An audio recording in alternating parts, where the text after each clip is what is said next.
दूसरे बूढ़े और उसके दो काले कुत्तों की कहानी। किस्सा दूसरे बूढ़े का जिसके पास दो काले कुत्ते थे। दूसरे बूढ़े ने कहा, हे दैत्यराज, ये दोनों काले कुत्ते मेरे सगे भाई हैं। हमारे पिता ने मरते समय हम तीनों भाइयों को 3000 अशर्फियां दी थीं। हम लोग उन मुद्राओं से व्यापार चलाने लगे। मेरे बड़े भाई को विदेशों में जाकर व्यापार करने की इच्छा हुई, सो उसने अपना सारा माल बेच डाला और जो वस्तुएं विदेशों में महंगी बिकती थीं उन्हें यहाँ से खरीदकर व्यापार को चल दिया। इसके लगभग 1 वर्ष बाद मेरी दुकान पर एक भिखमंगा आकर बोला, भगवान तुम्हारा भला करे। मैंने उस पर ध्यान दिए बगैर जवाब दिया, भगवान तुम्हारा भी भला करे। उसने कहा कि क्या तुमने मुझे पहचाना नहीं? मैंने उसे ध्यानपूर्वक देखा और फिर उसे गले लगाकर फूट फूट कर रोया। मैंने कहा, भैया, मैं तुम्हें ऐसी दशा में कैसे पहचानता? फिर मैंने उसके परदेश के व्यापार का हाल पूछा तो उसने कहा कि मुझे इस हाल में भी देखकर क्या पूछ रहे हो? फिर मेरे जोर देने पर उसने वे सारी विपदाएं बताईं जो उस पर पड़ी थीं और बोला कि मैंने संक्षेप ही में तुम्हें सब बताया है, इससे अधिक विस्तार से बताऊंगा तो मेरा भी दुख बढ़ेगा और तुम्हारा भी। उसकी बातें सुनकर मैं अपने सभी काम भूल गया। मैंने उसे स्नान कराया और अच्छे वस्त्र मंगाकर उसे पहनाए। फिर मैंने अपना हिसाब देखा तो मालूम हुआ कि मेरे पास 6000 रुपए हैं। मैंने 3000 रुपए अपने भाई को देकर कहा कि तुम पिछली हानि भूल जाओ और इस 3000 से नए सिरे से व्यापार करो। उसने रुपयों को सहर्ष ले लिया और नए सिरे से व्यापार करने लगा और हम सब लोग पहले की तरह रहने लगे। कुछ दिनों बाद मेरे छोटे भाई की इच्छा हुई कि विदेश जाकर व्यापार करे। मैंने उसे बहुत मना किया लेकिन उसने मेरी बात न मानी और अपना सारा माल बेच बाच करके वस्तुएं खरीद लीं जो विदेशों में महंगी मिलती हैं। फिर उसने मुझसे विदा ली और एक कारवां के साथ जो विदेश जा रहा था, रवाना हो गया। 1 वर्ष के बाद मेरे बड़े भाई की तरह वह भी अपनी सारी जमा पूंजी गंवाकर फकीर बनकर मेरे पास वापस आया। मैंने बड़े भाई की तरह छोटे भाई की भी सहायता की और उस वर्ष जो 3000 रुपए मुझे व्यापार में लाभ के रूप में मिले थे उसे दिए। वह भी नगर में एक दुकान लेकर पहले की तरह व्यापार करने लगा और सब कुछ पहले की तरह ठीक ठाक चलने लगा। कुछ समय बीता था कि मेरे दोनों भाइयों ने मुझसे कहा, हम सभी लोग विदेश जाकर व्यापार करें। पहले मैंने इनकार किया और कहा कि तुम लोगों ही को विदेशी व्यापार से क्या लाभ हुआ है जो मुझे भी इस बार चलने को कह रहे हो। तब दोनों मेरे साथ बहस करने लगे और कहने लगे कि कौन जाने इस बार तुम्हारे भाग्य और तुम्हारी व्यापार बुद्धि ही से हम दोनों की तकदीर जाग जाए और हमारे सारे सपने पूरे हो जाएं। मैंने फिर इनकार कर दिया लेकिन ये मेरे पीछे पड़े रहे। यहाँ तक कि इसी बहस में 5 वर्ष बीत गए और इस अवधि में उन्होंने मेरी जान खा डाली। तंग आकर मैंने उसकी बात मान ली। मैंने व्यापार के लिए आवश्यक वस्तुएं मोल ले लीं। उसी समय मुझे ज्ञात हुआ कि मेरे भाइयों ने मेरा दिया हुआ धन खर्च कर डाला है और उनके पास कुछ नहीं बचा। मैंने इस पर भी उनसे कुछ नहीं कहा। उस समय मेरे पास 12,000 रुपए थे। उसमें से आधा धन मैंने दोनों को दे दिया और कहा कि भाइयों, बुद्धिमानी और दूरदर्शिता इसी में है कि हम अपना आधा धन व्यापार में लगाएं और आधा अपने घर में छोड़ जाएं। अगर तुम दोनों की तरह इस बार भी हम सबको व्यापार में घाटा हो तो उस समय घर में रखा हुआ धन काम आएगा और हम लोग उसे व्यापार में लगाकर अपना काम चलाएंगे। चुनांचे मैंने उन्हें 3,000 रुपए दिए और इतनी ही राशि अपने लिए रखी और बाकी 3,000 रुपए अपने घर में एक गहरा गड्ढा खोदकर उसमें दबा दिया। फिर हमने व्यापार की वस्तुएं खरीदी और जहाज पर सवार होकर एक अन्य देश को निकल गए। 1 महीने बाद हम कुशलतापूर्वक एक नगर में पहुंचे और व्यापार आरंभ किया। हमें व्यापार में बहुत लाभ हुआ। फिर हमने उस देश की बहुत सी अच्छी वस्तुएं अपने देश में बेचने के मंतव्य से मोल लीं। जब हम उस स्थान पर लेन देन कर चुके और जहाज पर वापस आने के लिए तैयार हुए तो एक अत्यंत सुंदर स्त्री फटे पुराने कपड़े पहने हुए मेरे सामने आई। उसने जमीन पर गिरकर मुझे सलाम किया, मेरा हाथ चूमा और मुझसे निवेदन किया कि मेरे साथ विवाह कर लो। मैंने इस बात को उचित न समझा और इनकार कर दिया, लेकिन वह गिड़गिड़ाती और मिन्नतें करती रही। अंत में मुझे उसकी निर्धनता पर दया आ गई और मैंने उसकी प्रार्थना स्वीकार करके उसके साथ विधिवत विवाह कर लिया और उसे अपने साथ जहाज पर चढ़ा लिया। मैंने रास्ते में देखा कि वह केवल सुंदरी ही नहीं, अत्यंत बुद्धिमती भी है। इस कारण मैं उससे बहुत प्रेम करने लगा। किंतु मेरे इस सौभाग्य को देखकर मेरे दोनों भाई जल मरे और मेरी जान के दुश्मन हो गए। उनका विद्वेष यहाँ तक बढ़ा कि एक रात जब हम दोनों सो रहे थे उन्होंने हमें समुद्र में फेंक दिया। मेरी पत्नी में जैसे कोई अलौकिक शक्ति थी। ज्यों ही हम दोनों समुद्र में गिरे वह मुझे एक द्वीप पर ले गई।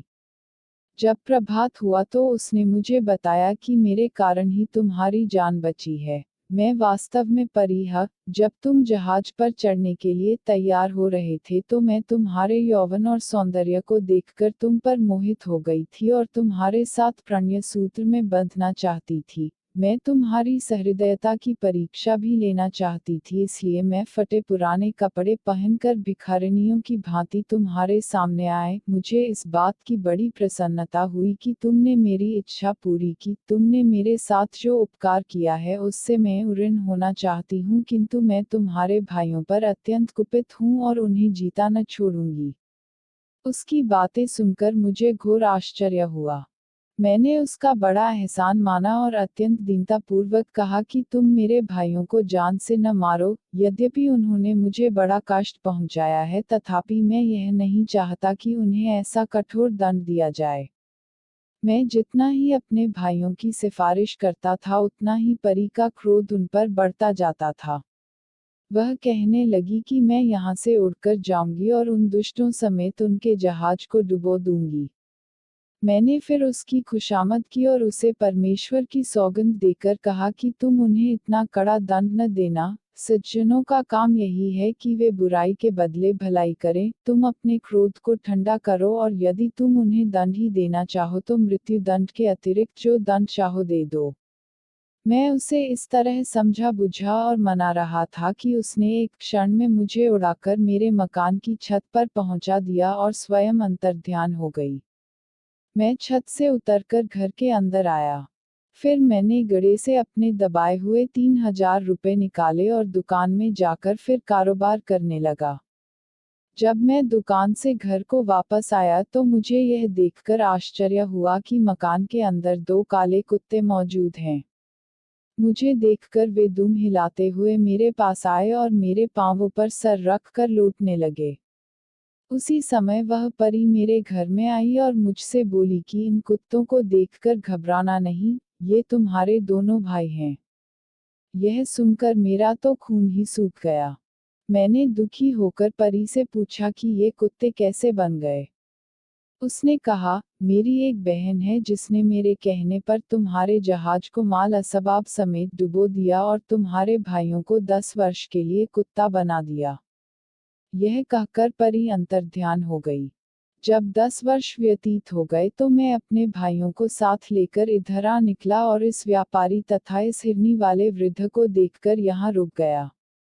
यही मेरी कहानी है। हे दैत्यराज, आपको यह कहानी अद्भुत लगी या नहीं? दैत्य ने कहा, वास्तव में तेरी आपबीती बड़ी अद्भुत है। मैंने व्यापारी के अपराध का दूसरा तिहाई भाग भी माफ कर दिया। इस पर तीसरे बूढ़े ने इन दोनों की तरह दैत्य से कहा कि अब मैं भी अपना वृतांत आपसे कह रहा हूँ।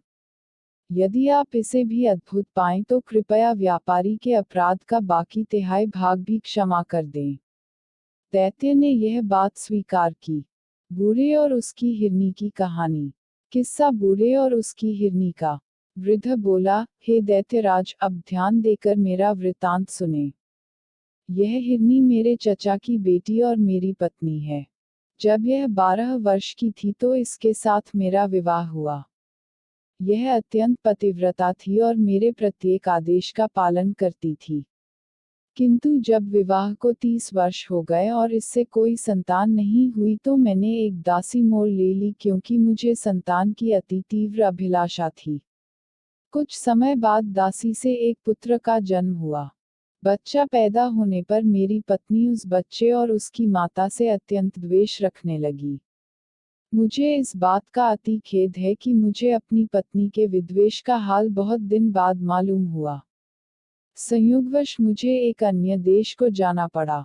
मैंने अपनी पत्नी से जोर देकर कहा कि मेरे पीछे इन दोनों की अच्छी तरह देखभाल करना और इनके आराम तकलीफ का ख्याल करना। भगवान चाहेगा तो मैं 1 वर्ष में लौट आऊंगा। मेरी स्त्री ने मेरे जाने के बाद उन दोनों से दुश्मनी रखना शुरू कर दिया। वह जादू टोना भी सीखने लगी थी।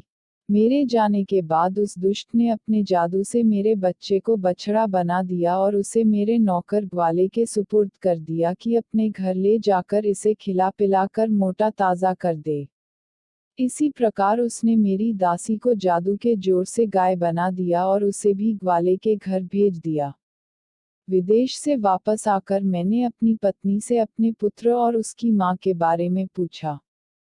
उसने कहा कि तुम्हारी दासी तो मर गई है और तुम्हारे पुत्र को मैंने 2 महीने से नहीं देखा, मालूम नहीं वह कहाँ चला गया।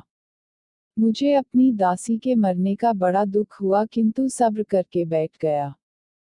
किंतु मुझे आशा थी कि कभी न कभी पुत्र से मेरी भेंट हो जाएगी। 8 महीने बाद ईद का त्योहार आया। मेरी इच्छा हुई कि इस त्योहार पर मैं किसी पशु का बलिदान करूं। मैंने अपने ग्वाले को बुलाकर कहा कि कुर्बानी के लिए एक स्वस्थ गाय ले आ। संयोग से वह मेरी दासी ही को ले आया जो जादू के जोर से गाय बन गई थी। मैंने उसे बलिदान करने के लिए उसके पैरों को बांधा तो वह बड़े करुणापूर्ण स्वर में डकारने लगी और उसकी आंखों से आंसू की धारा बहने लगी। उसका यह हाल देखकर मुझे उस पर दया आ गई और मुझसे उसके गले पर छुरी न चल सकी। मैंने ग्वाले से कहा कि इसे ले जाओ और कुर्बानी के लिए दूसरी गाय ले आ। यह सुनकर मेरी पत्नी बहुत क्रुद्ध हुई और कहने लगी कि इसी गाय की बलि दी जाएगी, ग्वाले के पास इससे अधिक हृष्ट-पुष्ट और कोई गौ नहीं है। उसके भला बुरा करने से मैंने फिर छुरी हाथ में ली और गाय को मारने के लिए उद्यत हुआ। इस पर गाय और भी चीख पुकार करने लगी। मैं अजीब दुविधा में पड़ा।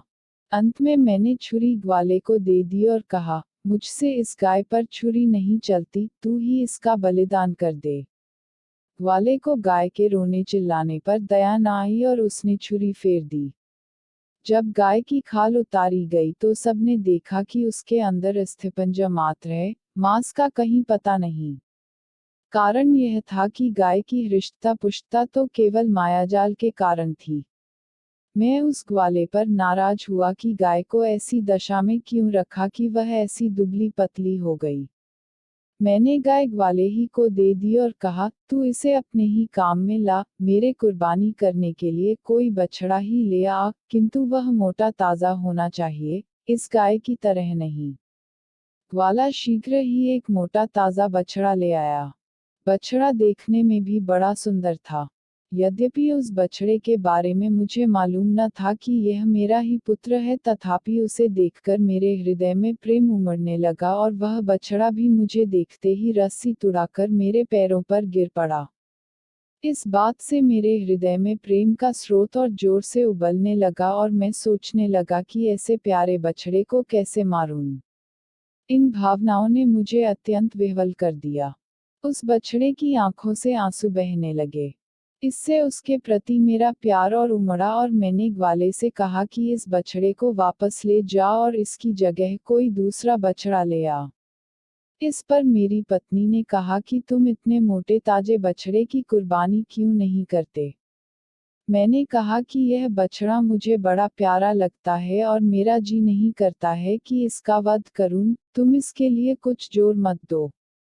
लेकिन उस निष्ठुर दुष्ट ने तकरार जारी रखी और विद्वेषवश उसके वध पर जोर देती रही। मैं उसकी बहस से तंग आकर छुरी लेकर पुत्र की गर्दन काटने चला।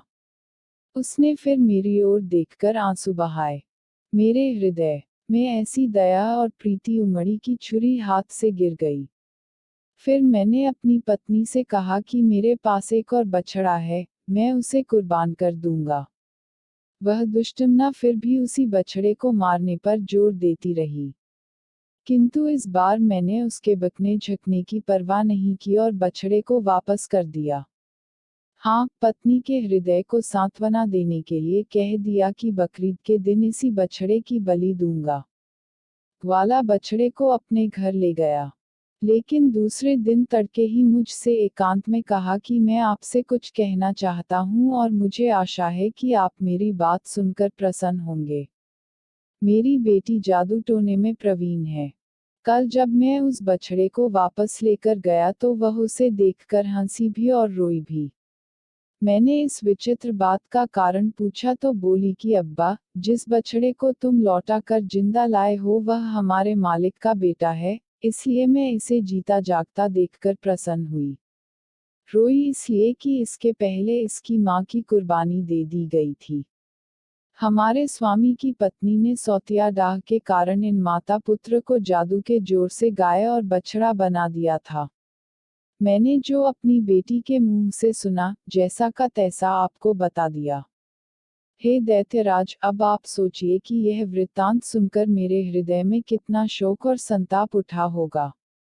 मैं कुछ देर मर्माहत होकर चुप रहा, फिर ग्वाले के साथ उसके घर पर चला गया ताकि इस वृत्तांत को उसकी बेटी के मुंह से सुनूं। सबसे पहले मैं उसकी पशुशाला में गया ताकि अपने बछड़ा बने हुए पुत्र को देखूं। मैं उस पर हाथ फेरूं इसके पहले ही वह मेरे पास आकर इतना लाड करने लगा कि मुझे विश्वास हो गया कि यह मेरा पुत्र ही है। मैंने लड़की के पास जाकर ग्वाले के मुंह से सुना हुआ हाल दोबारा सुना और लड़की से कहा कि क्या तुम इस बछड़े को फिर से मनुष्य का रूप दे सकती हो? उसने कहा, निश्चय ही मैं उसे दोबारा मनुष्य बना सकती हूँ। मैंने कहा, अगर तुम ऐसा कर दो तो मैं तुम्हें अपनी सारी धन संपदा दे दूंगा। लड़की ने मुस्कुराकर कहा कि हम लोग आपके सेवक हैं, आप हमारे मालिक हैं, आपकी आज्ञा शिरोधार्य है, किंतु बछड़े को मनुष्य रूप में 2 शर्तों पर दूंगी। एक तो यह कि उसके मनुष्य बन जाने पर आप उसका विवाह मेरे साथ कर दें और दूसरा यह कि जिसने इसे मनुष्य से पशु बनाया है उसे भी थोड़ा दंड दिया जाए। मैंने उत्तर दिया, मुझे तुम्हारी पहली शर्त बिल्कुल मंजूर है। मैं तुम्हारा विवाह उसके साथ कर दूंगा और तुम दोनों को इतना धन धान्य दूंगा कि जीवन पर्यंत तुम्हें किसी चीज की कमी नहीं रहेगी। दूसरी शर्त में निर्णय मैं तुम्हारे ही हाथ छोड़ता हूँ, तुम जो भी दंड उसके लिए उचित समझोगी वही दंड मेरी पत्नी को दिया जाएगा। हाँ, यह जरूर कहूंगा कि यद्यपि वह दुष्ट दंडनीय है किंतु उसे प्राणदंड न दे देना। लड़की ने कहा कि जैसा उसने आपके पुत्र के साथ किया है वैसा ही मैं उसके साथ करूंगी। यह कहकर उसने एक प्याले में पानी लिया और उसे अभिमंत्रित करके बछड़े को सामने लाकर कहा कि ऐ खुदा के बंदे, अगर तू आदमी है और केवल जादू के कारण बछड़ा बना है तो भगवान की दया से अपना पूर्व रूप प्राप्त कर ले।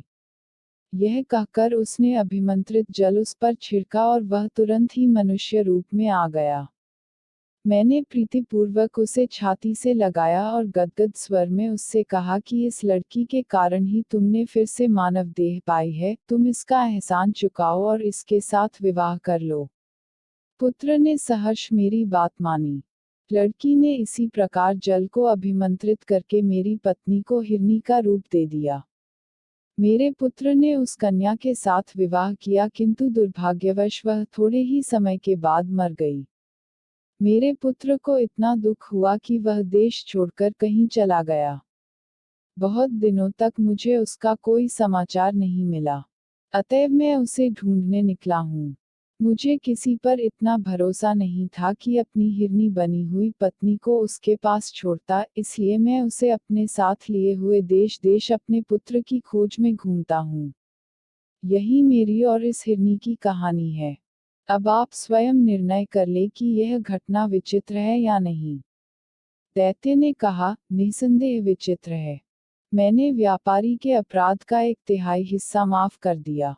फिर शहरजाद ने शहरयार से निवेदन किया कि जब पहला वृद्ध मनुष्य अपनी कहानी कह चुका तो दूसरे बूढ़े ने, जो अपने साथ दो काले कुत्ते लिए था, दैत्य से कहा कि मैं भी अपना और इन दोनों कुत्तों का इतिहास आपके सम्मुख रखता हूँ।